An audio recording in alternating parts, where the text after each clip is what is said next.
మొదటి కొరింథీ 10:31 కాబట్టి మీరు భోజనము చేసినను పానము చేసినను మీరు ఏమి చేసినను దేవుని మహిమ కొరకు చెయ్యండి. హల్లెలూయా.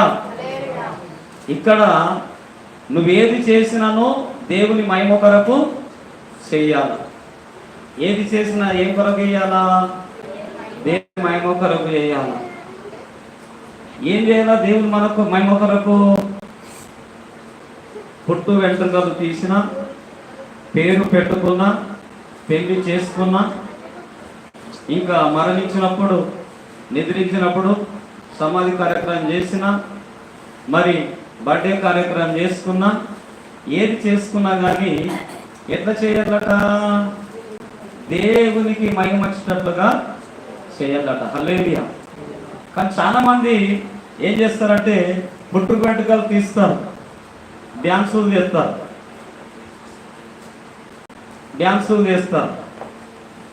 మరి పుట్టు వెంట్రుకలు తీస్తారు, డీజేలు పెడతారు, పుట్టు వెంట్రుకలు తీస్తారు, మరి రకరకాల కార్యక్రమాలు చేస్తూ ఉంటారు. సరే, దానివల్ల దేవునికి మహిమ రావట్లేదు. హల్లెలూయా. దేవునికి మహిమ రావాలంటే నువ్వు వాక్యానుసారంగా దేవుణ్ణి ఆరాధన చేయాలా, దేవుని స్తుతించాలా, దేవుణ్ణి పూజించాలా, దేవుణ్ణి గణపరచాలా, యేసు నామం పేరుట ఆ కార్యక్రమం చేయాలా. ఆ కార్యక్రమం చేయటం వలన దేవునికి మహిమ రావాలా. ఎవరైతే కార్యక్రమం జరిగించుకుంటారో వారికి దీవెనలు, ఆశీర్వాదాలు రావాలా. హల్లెలూయా. అందుగురించి కాబట్టి మీరు భోజనము చేసినను, స్నానము చేసినను, మరేమి చేసినను దేవునికి ఏం రావాలా?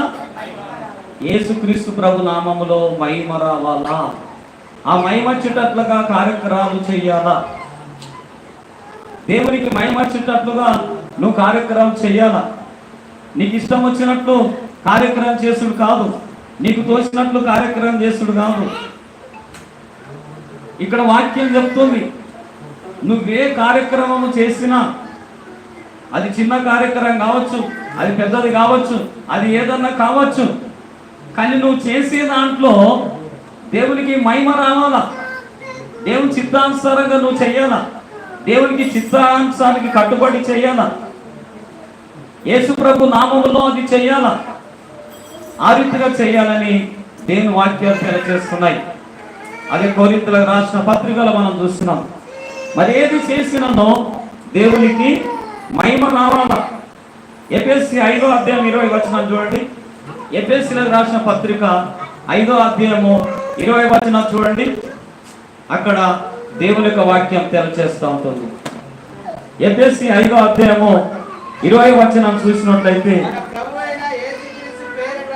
మన ప్రభు అయిన యేసుక్రీస్తు పేరట సమస్తమును గూర్చి తండ్రి అయిన దేవునికి ఎల్లప్పుడూ కృతజ్ఞతాస్తుతులు చెల్లిస్తూ ఇస్తున్నందని భయముతో ఒకరినొకటి లోబడి ఉండండి. హల్లెలూయా. ఇక్కడ క్రీస్తు యందు భయముతో నువ్వు చెయ్యాలా. క్రీస్తు యందు మన ప్రభువైన యేసుక్రీస్తు పేరట సమస్తమును గూర్చి తండ్రి యొక్క దేవునికి ఎల్లప్పుడూ కృతజ్ఞతాస్తుతులు చెల్లించాలా. ఏం చెల్లించాలా? తండ్రి యొక్క దేవునికి ఏం చెల్లించాలా? కృతజ్ఞతాస్తుతులు చెల్లించాలా. ఎల్లప్పుడూ చెల్లించాలా. ఏదో ఒకసారి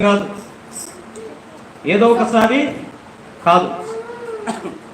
ప్రభువైన యేసుక్రీస్తు నామమున దేవుడికి కృతజ్ఞతాస్తుతులు చెల్లించాలా. నువ్వు ఆ రీతిగా ఈ కార్యక్రమం చేయవలసి ఉంటుంది. ఏదో నీకు తోసినట్లు చేయటం కాదు, నీకు నచ్చినట్లు కాదు, నీకు ఎట్లా తోస్తే అర్థం చేసేది కాదు. వాక్యానుసారంగా నువ్వు చేయాలా. వాక్యానుసారంగా నువ్వు నడవాలి. వాక్యానుసారంగా దేవుణ్ణి స్తుతించాలా. దేవుని చిత్తమును నువ్వు జరిగించాలా. నీ ఇష్టానుసారంగా నువ్వు చేసుకుంటే నీకు తోసి